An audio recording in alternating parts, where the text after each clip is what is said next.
ഒരു പുതിയ വയലറ്റ് വഴുതനങ്ങയും കൂടെ വളർന്നു വരുന്നത് കണ്ട് ഒരു വീഡിയോ ക്ലിപ്പ് എടുക്കാൻ നോക്കിയപ്പോഴാണ് ബോണസായിട്ട് അവിടെ ഒരു കുഞ്ഞ് വാവയ്ക്കയും കൂടെ കണ്ടത്.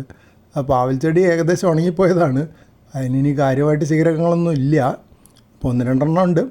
ഈ വയലറ്റ് പൂവ് കണ്ടില്ലേ, സാധാരണ പച്ച വഴുതനയുടെ തൂവ് വെള്ളയായിരിക്കും. വയലറ്റ് നിറമുള്ള വഴുതനങ്ങ ഉണ്ടാവുന്ന ചെടിയിലെ പൂവ് വയലറ്റ് നിറമായിരിക്കും. അങ്ങനെയാണ് ഞാൻ കണ്ടിരിക്കുന്നത്. അപ്പോൾ ആ പിഗ്മെൻറ്റ് വേറെ നേരത്തെ തന്നെ പ്രകടമാക്കുന്നതാണ് വഴുതന ചെടി.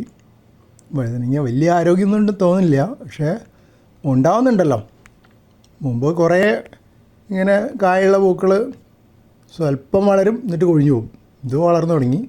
മുമ്പ് ഒരു വഴുതനങ്ങ ഫുള്ളായിട്ട് കിട്ടി, അത് മാത്രമേ ഉണ്ടായിട്ടുള്ളൂ. അത് കുറേ കാലം മുമ്പാണ്. ഇപ്പോൾ അവിടെ ലെയറിങ് ചെയ്യാൻ ശ്രമിച്ച പാവലാണത്. ലെയറിങ് ചെയ്ത ഭാഗം കാര്യമായിട്ടൊന്നും വളർന്നില്ല. അത് താഴേക്ക് ആയതുകൊണ്ടായിരിക്കും. മുകളിൽ നിന്നാണല്ലോ വള്ളി താഴേക്ക് വന്നിരുന്നത്.